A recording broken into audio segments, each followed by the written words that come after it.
नमस्कार, मैं विमलेंदु चैतन्य और आप देख रहे हैं अब तक बिहार। चैतन्य कम्युनिकेशंस के समाचार प्रभाग में आपका स्वागत है। बिहार चुनाव को लेकर गयाजी में जन सुराज के सूत्रधार प्रशांत किशोर ने शुक्रवार को एक दिवसीय दौरे के दौरान एक प्रेस कॉन्फ्रेंस में प्रधानमंत्री नरेंद्र मोदी पर बिहार के साथ भेदभाव करने का आरोप लगाया। उन्होंने हाल ही में पीएम मोदी के मधुबनी दौरे का हवाला देते हुए कहा कि मोदी जी ने सहरसा से एक नई श्रमिक ट्रेन शुरू करने की घोषणा की, जबकि बिहार को ऐसी ट्रेनों की नहीं बल्कि बेहतर शिक्षा और रोजगार के अवसरों की आवश्यकता है। प्रशांत किशोर ने पीएम मोदी को चुनौती देते हुए कहा कि अगर उनमें हिम्मत है तो वे गुजरात या महाराष्ट्र में यह घोषणा करें कि गुजरात से तमिलनाडु के लिए श्रमिक ट्रेन चलाई जाएगी। उन्हें मालूम है कि ऐसी घोषणा से उन्हें वहां वोट नहीं मिलेगा। प्रशांत किशोर ने आगामी विधानसभा चुनाव को लेकर जन सुराज की नीति पर भी स्पष्ट रुख रखा। उन्होंने कहा कि पार्टी से केवल स्वच्छ छवि वाले लोगों को ही टिकट मिलेगा। यदि गलती से कोई गलत व्यक्ति टिकट पा जाता है तो मैं स्वयं जनता से अपील करूंगा कि उसे वोट न दें। उन्होंने कहा कि जैसे संघ लोक सेवा आयोग एक कठिन चयन प्रक्रिया से लाखों में से एक अफसरों का चयन करता है, फिर भी उनमें से सभी ईमानदार नहीं निकलते, उसी तरह राजनीति में भी पूर्ण रूप से त्रुटिहीन चयन संभव नहीं है। लेकिन जन सुराज का प्रयास रहेगा कि हर सीट पर ईमानदार उम्मीदवार खड़े किए जाएं। अब तक बिहार ब्यूरो रिपोर्ट गया। आईएएस आईपीएस बनता है, चुनने की प्रक्रिया कितनी कठिन है। परीक्षा है, इंटरव्यू है, ग्रुप डिस्कशन है, 5-5, 6-6, 10-10 बरस की तैयारी के बाद लाखों लोगों के बीच से 100,000 लोगों को चुना जाता है। फिर भी क्या चुना जाने वाला हर ब्यूरोक्रेट ईमानदार है?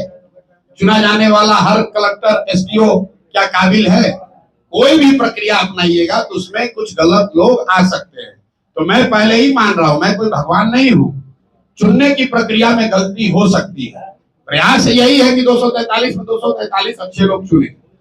यूपीएससी जब परीक्षा करती है तो यही सोचकर न लोगों को आईएएस बनाती है, उनका चुनाव करती है आईएएस आईपीएस में कि ये लोग जाएंगे, समाज के लिए काम करेंगे, ईमानदार रहेंगे।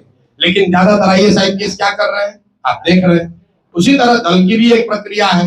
हम लोग अपनी ओर से हर प्रयास करेंगे कि अच्छा से अच्छा आदमी को लड़ाया जाए। लेकिन मैं आपको, जनता को अपने से ऊपर करके, ये अपने प्रक्रिया से ऊपर करके बता रहा हूं कि अगर हम लोग की प्रक्रिया में कोई दोष हो भी जाए, कोई गलती से टिकट पा भी जाए, उसको वोट मत दीजिए, उसको हराइए। उल्टा है, अगर लोगों को लालू, नीतीश, मोदी से छुटकारा चाहिए तो लोगों को अपने बच्चों के लिए, अपने बच्चों के शिक्षा रोजगार के लिए वोट देना है।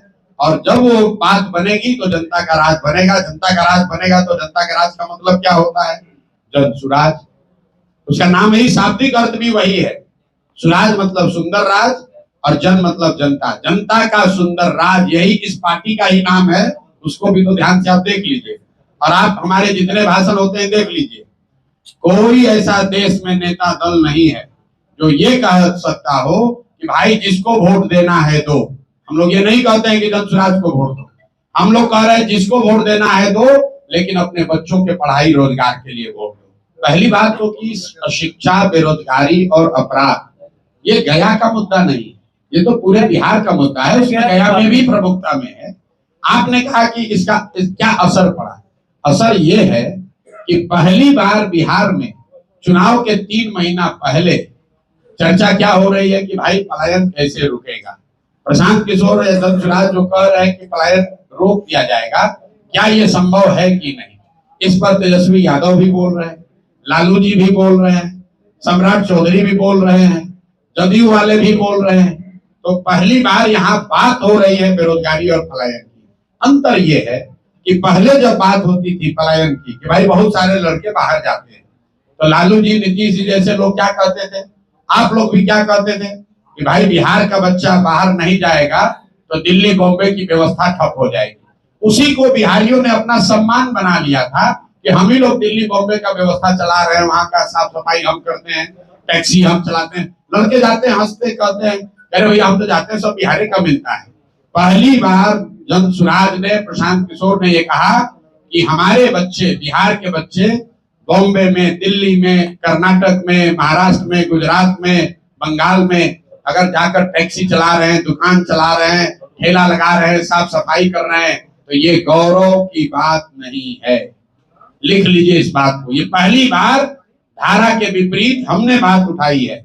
ये गौरव की बात नहीं है। काम कोई भी खराब नहीं है, लेकिन अपने बाल बच्चों का पेट भरने के लिए मजबूरी में गया से, औरंगाबाद से यहाँ का अपना घर परिवार छोड़कर बॉम्बे में जाकर ठेला लगाना, ये गौरव की बात नहीं है। लोग यहाँ नेता क्या कहता है, बिहार का आदमी को मत मारो, गाली मत दो, नहीं तो दिल्ली में अगर बिहार के लोग काम नहीं करेंगे तो वहां से कूड़ा कचरा रोड पर भर जाएगा। कूड़ा कचरा निकालने के लिए बिहार का आदमी पैदा हुआ है। ये जन सुराज की ताकत है। अब लोगों ने ये कहना बंद कर दिया। ये लोगों ने कहना बंद कर दिया कि दिल्ली में लड़के जाकर, दिल्ली में अगर बिहारियों के साथ बदतमीजी होगी तो कूड़ा कचरा वहां फैल जाएगा। हम ये कह रहे हैं कि ये शान की बात नहीं है। शान की बात तब होती जब बिहार के लड़के बिहार में काम कर रहे होते, हम लोग इतनी सब्जी, इतना फल यहाँ उगा रहे होते, इतना लीची आम उगा रहे होते कि बताते कि अगर बिहारी कह के गाली दोगे तो यहाँ से भेजना बंद कर देंगे, दिल्ली में तुम्हारा खाना रुक जाएगा। हम लोग ये चाहते हैं। मोदी जी अभी आए, उन्होंने कहा कि वंदे भारत ट्रेन एक खुलेगा, सहरसा को उन्होंने कह दिया सहरा। चलिए वो तो मिस्टेक हो गया, टेलीप्रिंटर का होगा। आप बात समझिए कितना बड़ा फर्क है जो जन सुराज कह रहा है, जो अभी तक लोग कहते आए। मोदी जी ने मधुबनी में कहा कि सहरसा से एक नई आधुनिक ट्रेन दी जाएगी, जिससे श्रमिक परिवार के बच्चे गुजरात और महाराष्ट्र में जाएंगे, उनको जाने में सुविधा होगी। पत्रकारों ने लिखा, आप लोग भी यूट्यूब पर चलाए, मोदी ने 4 ट्रेन का गिफ्ट दिया। नेता लोग कह रहे हैं देखिए मोदी जी आकर कितना बड़ा काम किया है। पहला व्यक्ति है प्रशांत किशोर, हम विरोध करते हैं, हमें ऐसी ट्रेन नहीं चाहिए। ऐसी ट्रेन नहीं चाहिए जिसमें बिहार के बच्चे जानवरों की तरह मजदूर बनकर गुजरात जाए, महाराष्ट्र जाए काम करने। अरे आपको ये भी नहीं समझ में आ रहा है मोदी जी क्या कह रहे हैं कि श्रमिक परिवार के बच्चे, मतलब पूरा बिहार का जो बच्चा है वो श्रमिक परिवार है, और वो श्रमिक परिवार के आपके बच्चों को गुजरात में जाकर नौकरी मजदूरी करने के लिए आपको ट्रेन दे रहे हैं।